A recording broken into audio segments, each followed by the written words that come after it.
Hey, welcome back to edtech. Continuing with the Learn Basic JavaScript from freecodecamp.org. Okay, so today's lesson is about delete properties from a JavaScript object. Last time it was about adding properties, yeah? So let's read about it. We can delete properties from objects like this. Delete our dog, which is the name of the object, dot bark. As simple as that. So simple, right? So here our object variable, our dog, name camper, name is a property, value camper, legs is a property, 4 is a value, tails is a property, 1 is a value, that means one tail, haha, can never have more than one tail, right?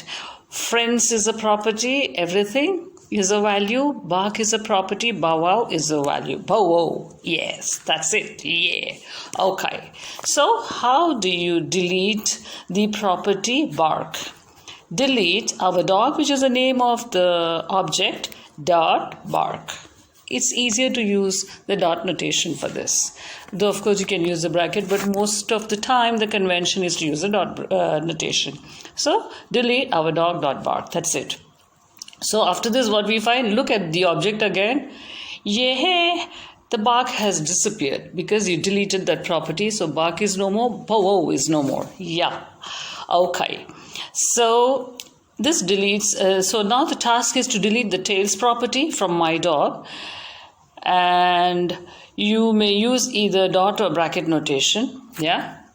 So here var my dog, it has a name property, legs property, tails property, friends property, bark property. So the question was to remove the tails property. Yes, simple. Change code below this line, go here. Okay, so my dog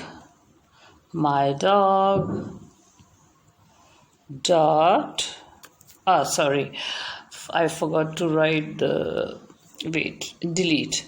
So delete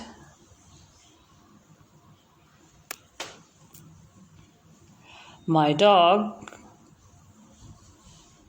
dog, dot tails, because you're supposed to remove tails.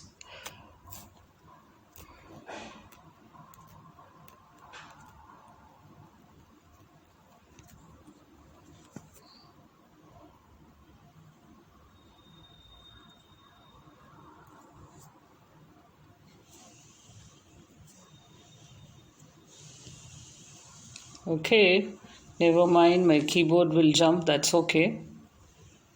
And you're used to it, haha. Okay, so delete my dog dot tails followed by the semicolon. So this is by using dot notation, and if you're using the bracket notation, it would be just by dog bracket and then within quotes tails. You can practice that. So run it. There you go.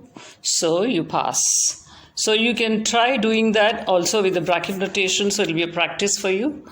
And then let me know if you could do it. So submit and go to the next challenge. Hey, keep on trucking. So next one is using objects for lookups, which I'll be doing in the next lesson. Until then, see you, ciao. Stay safe, stay subscribed. And if you've not yet subscribed, do remember to smash the subscribe button and the bell button so that you're immediately notified when I upload such lessons, so that you are with me throughout the learning journey for Free Code Camp certifications. Bye. See you. Stay subscribed.